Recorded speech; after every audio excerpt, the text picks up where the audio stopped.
ನೋಡಿ ಈ ನಾಟಿ ಕೋಳಿಗಳನ್ನ ಮನೆಯೊಳಗೆ ಕೂಡಿಸ್ತಾ ಇದ್ದೀನಿ, ಮನೆಯೊಳಗೆ ಇರೋದಿಲ್ಲ ಅಂತವೆ. ಮಳೆ ಬಂದರೆ ಆಚೆ ಇರಬೇಕು, ನೆನಿಬೇಕು. ಇವಕ್ಕಂದ್ರೆ ಖುಷಿ, ಇವು ಕೋಳಿಗಳಿಗೆ ಮಳೆ ನೆನೆದಂದರೆ ಅನಿಸುತ್ತೆ. ಮೇ ಬಿ ಒಂದು ಡೈಲಾಗ್ ನೆನಪೈತಿದೆ ಎಷ್ಟದು, ಈ ಮಳೆ ಗಿಳೆ ಎಲ್ಲ ನಮಗೆ ಅಂಟದೇ ಇಲ್ಲ ಅಂತ. ನಾಟಿ ಕೋಳಿಗಳಿಗೆ ನೋಡಿ ಎಲ್ಲ ಹೆಂಗೆ ಆಟಾಡ್ತವೆ. ಇದೇನು ಮಲೆನಾಡೋ ಇಲ್ಲ ಮೈಸೂರೋ ಒಂದು ಗೊತ್ತೇ ಆಗ್ತಿಲ್ಲ, ಆ ಥರ ಮಳೆ ಬರ್ತೈತೆ ನೋಡಿ. ನೀರೆಲ್ಲ ಹೆಂಗೆ ನಿಂತಿದೆ ಹಿಂದೆ ಗದ್ದೆಲೆಲ್ಲ. ಸದ್ಯಕ್ಕೆ ಗಾಳಿಗೆ ನಾನು ಹೀರೆ ಗಿಡ ಎಲ್ಲ ಬಿದ್ದೋಗಿರುತ್ತೆ ಅಂದ್ಕೊಂಡೆ, ಸದ್ಯಕ್ಕೆ ಬಿದ್ದಿಲ್ಲ. ಕೋಳಿಗಳೆಲ್ಲ ಇವಾಗ ಬಿಟ್ಟಿದ್ದೀನಿ, ಮಳೆ ನಿಂತ ಮೇಲೆ ಸ್ವಲ್ಪ ಕೋಳಿಗಳು ಬಿಟ್ಟಿರಲಿಲ್ಲ. ಇಲ್ಲಿ ನೋಡ್ತಿರ್ಬೋದು ನಮ್ಮ ತೋಟದ ರೌಂಡು. ಬನ್ನಿ ಬ್ಯಾಕ್ ಕ್ಯಾಮ್ರಾ ಆನ್ ಮಾಡಿ ತೋರಿಸ್ತೀನಿ ಹಿಂಗೆ. ಡ್ಯೂಟಿಯಿಂದ ಬಂದ ತಕ್ಷಣ ತೋಟದ ಬಂದಿದ್ದೀನಿ. ನೋಡ್ತಿರ್ಬೋದು, ನನಗಂತೂ ತೋಟದಲ್ಲಿ ಫುಲ್ ಕನ್ಫ್ಯೂಸ್ ಆಗಿಬಿಟ್ಟಿದೆ. ಇದೇನು ಮಲೆನಾಡ ಇಲ್ಲ ಮೈಸೂರಾ ಅನ್ನೋದೇ ಕನ್ಫ್ಯೂಸು. ಆ ಲೆವೆಲ್ಗೆ ಮಳೆ ಬರ್ತೈತೆ. ಬೆಳಗ್ಗೆಯಿಂದ ಹಿಡ್ಕೊಂಡಿರೋದು ಬಿಟ್ಟೇ ಇಲ್ಲ. ಅಯ್ಯೋ ರಾಮ, ನಿಮ್ಮ ಸೈಡ್ ಇದೇ ಥರ ಮಳೆ ಬರ್ತಿದ್ಯಾ? ಕಾಮೆಂಟ್ ಮಾಡಿ ತಿಳಿಸ್ಕೊಡಿ ನೋಡುವ, ಎಲ್ಲೆಲ್ಲಿ ಕಡೆ ಯಾವ ರೀತಿ ಮಳೆ ಬಂದಿದೆ ಅಂತ. ಬಟ್ ಇಲ್ಲಿ ಸಿಟಿಲಿ ಹೆವಿ ಜೋರು ಮಳೆ ಇತ್ತು ನಾನು ಡ್ಯೂಟಿಯಿಂದ ಬರ್ಬೇಕಾರೆ. ಸೊ ಆ ವಿಡಿಯೋ ಹಾಕ್ತೀನಿ ನೋಡಿ ಎಲ್ಲ ಯಾವ ರೀತಿ ಮಳೆ ಹೋಗ್ತಿತ್ತು ಅಂತ.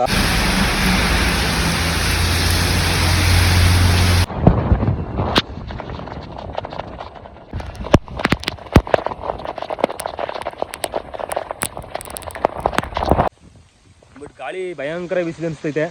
ಏನಕ್ಕೆ ಗಿಡಗಳೆಲ್ಲ ಮಡ್ಕೊಂಡು ಮನಿಕೊಂಡೈತೆ, ತುಂಬ ಗಿಡಗಳೆಲ್ಲ. ಗಾಳಿ ಸಕ್ಕತ್ತು. ಈ ಥರ ಮಳೆ ಅಂತೂ ಬೇಡಪ್ಪ. ಬರಲಿ ಮಳೆ ಜೋರಾಗಿ ಊದ್ಬಿಟ್ಟು ಸೀದಾ ನಿಂತೋಗ್ಬೇಕು. 1-2 ಅವರ್ ಇಳಿಬೇಕಾದ್ರೆ ಚೆನ್ನಾಗಿ ಊದ್ಬಿಟ್ಟು.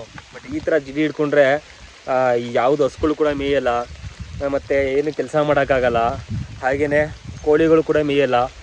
ಸೊ ಈ ಟೈಮಲ್ಲಿಂತೂ ಮರಿಗಳಂತೂ ತುಂಬ ಹುಷಾರಾಗಿ ನೋಡ್ಕೋಬೇಕು ಕೋಳಿ ಮರಿಗಳನ್ನ. ಏನಕ್ಕೆಂದರೆ ಮಳೆಯಲ್ಲಿ ನೆಂದ್ಬಿಟ್ರೆ ಕೋಳಿ ಮರಿಗಳಂತೂ ಹುಷಾರು ತಪ್ಪೋ ಚಾನ್ಸಸ್ ತುಂಬ ಇರುತ್ತೆ. ಅದಕ್ಕೋಸ್ಕರ ಕೋಳಿ ಮರಿಗಳನ್ನ ಹುಷಾರಾಗಿ ನೋಡ್ಕೊಳ್ಳಿ. ನಾನಂತೂ ಕೋಳಿ ಬೆಳಗ್ಗೆಯಿಂದ ಬಿಟ್ಟಿರಲಿಲ್ಲ ಈಚೆಗೆ. ತುಂಬ ಬಂದಿದೆ ಕೋಳಿಗಳು, ಇದಕ್ಕೆಲ್ಲ ಬಂದಿದೆ ಮೇಯ್ತದೆ ಎಲ್ಲ ಕೋಳಿಗಳು ಕೂಡ. ವೆದರ್ ಮಾತ್ರ ಮಸ್ತು, ಚಳಿ ನೋಡಿ. ಬೆಳಗ್ಗೆಯಿಂದ ಕೋಳಿ ಬಿಟ್ಟಿರಲಿಲ್ಲ, ಇವಾಗ ಬಿಟ್ಟಿದ್ದೀನಿ. ಎಲ್ಲ ಬಂದು ಮಳೆಯಲ್ಲಿ ಯಾವ ರೀತಿ ಮೇಯ್ತಿದೆ, ಮಳೆಯಲ್ಲೂ ಕೂಡ ಮೇಯ್ತಿದೆ ಕೋಳಿಗಳು. ಅಂದರೆ ಅರ್ಥ ಮಾಡ್ಕೊಳ್ಳಿ, ಇದೆಷ್ಟೇ ಪ್ಯೂರ್ ಒರಿಜಿನಲ್ ನಾಟಿ ಕೋಳಿಗಳು, ಪ್ಯೂರ್ ನಾಟಿ ಕೋಳಿ ಅಂತ. ಏನಕ್ಕೆಲ್ಲ ಅಂಟದೆಲ್ಲ, ಮಳೆ ಗಿಳೆ ಎಲ್ಲ ಅಂಟಲ್ಲ. ಓನ್ಲಿ ಹೊಟ್ಟೆ ತುಂಬಬೇಕು ಅಷ್ಟೇ, ಮೇಯ್ಬೇಕು, ತಿನ್ಬೇಕು, ಪೀಕ್ ಹಾಕ್ಬೇಕು ಅಷ್ಟೇ ಕೋಳಿಗಳು ಕೆಲಸ. ನೋಡಿ ಎಲ್ಲ ಯಾವ ರೀತಿ ಮೇಯ್ತಿದೆ ಅಂತ. ಹಿಂದೆ ಎಲ್ಲ ಮಳೆ ಬೀಳ್ತಿರೋದಕ್ಕೆ ನೀರು ಹಿಡ್ಕೊಂಡು ತುಂಬ್ಕೋದೈತೆ. ಕ್ಯಾಮ್ರಕ್ಕೆ ಕ್ಲಿಯರಾಗಿ ಕಾಣ್ತಿಲ್ಲ.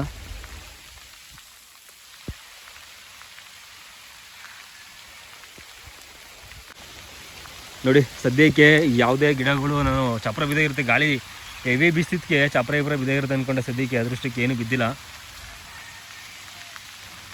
ಎಲ್ಲ ನಮ್ಮ ದೃಷ್ಟಕ್ಕೆ.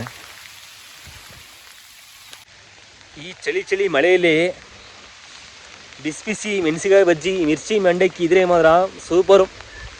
ಚಳಿಗೆ ಬಿಸಿ ಬೋಂಡ ಹಾಕ್ಕೊಂಡು ತಿಂತಾದರೆ ಮಾತ್ರ ವೆದರ್ಗೂ ಹಂಗೆ ಐತೆ. ನಮ್ಮ ಕೋಳಿಗಳಿಗೆ ಹೊರಗಡೆ ಹೋಯ್ತು ಹೀರೆ ಗಿಡಕ್ಕೆ, ಹೀರೆ ಗಿಡ ಕಡ್ಕಂದಿಂದ ಇವು ಓಡಿಸ್ಬೇಕು ಅವನು ಒಂದೊಂದಾಗಿ. ಹಾಳಾದ ಕೋಳಿಗಳು ಸಾಕೋರು ಇದೊಂದು ಪ್ರಾಬ್ಲಮ್ಮು. ನಾಟಿ ಕೋಳಿ ಸಾಕಿದ್ರೆ ಫ್ರೀ ರೇಂಜ್ ಸಾಕ್ತಾರೆ, ಏನಪ್ಪ ಪ್ರಾಬ್ಲಮ್ ಇದೊಂದೇ. ನೋಡಿ ಇವಾಗ ಹೊರಗಡೆ ಹೋಗಿದೆ, ಅಲ್ಲಿ ಹೀರೆಕಾಯಿ ಚೊಟ್ಟು ಗಿಟ್ಟು ಎಲ್ಲ ಕಿತ್ಕೊಂಡು ತಿನ್ನುತ್ತೆ ಅದು ಕೋಳಿಗಳು, ಬಿಡಲ್ಲ. ಇದೊಂದೇ ಪ್ರಾಬ್ಲಮ್ಮು. ಬೇರೆ ತರಕಾರಿ ಮಾಡೋಕ್ಕಾಗಲ್ಲ ನಾಟಿ ಕೋಳಿ ಸಾಕ್ಬಿಟ್ರೆ. ಬಟ್ ನಾಟಿ ಕೋಳಿ ಚೆನ್ನಾಗಿ ಏನು ಕೈ ಹಿಡಿತು ಅಂದರೆ, ಚೆನ್ನಾಗಾಯಿತು ಅಂದರೆ ಇದೇ ತುಂಬ ಲಾಭದಾಯಕ ಬಿಸ್ನೆಸ್ ಆಗುತ್ತೆ ನಾಟಿ ಕೋಳಿಯಿಂದಲೇ. ಇವತ್ತು ಬೆಳಗ್ಗೆಯಿಂದ ಬರೀ 8-10 ಮೊಟ್ಟೆ ಇಟ್ಟವೆ. ಏನಕ್ಕೆ ಮೊಟ್ಟೆನೇ ಇಟ್ಟಿಲ್ಲ, ಮೊಟ್ಟೆ ಕೂಡ ಬಂದಿಲ್ಲ. ಯಪ್ಪ ವೆದರ್ ಮಾತ್ರ ಆಗ್ತಿಲ್ಲ. ಓಕೆ ಬಾಯ್ ಟಾಟಾ, ಮತ್ತೆ ನಾಳೆ ಸಿಗುವ. ಅಲ್ಲಿಯವರು ಯಾರಾದರೂ ಹೊಸಬ್ರು ಚಾನಲ್ ನೋಡ್ತೀರಾ ದಯವಿಟ್ಟು ಸಬ್ಸ್ಕ್ರೈಬ್ ಮಾಡ್ಕೊಳ್ಳಿ, ಸಪೋರ್ಟ್ ಮಾಡಿ. ಇಷ್ಟು ಹೇಳ್ತಾ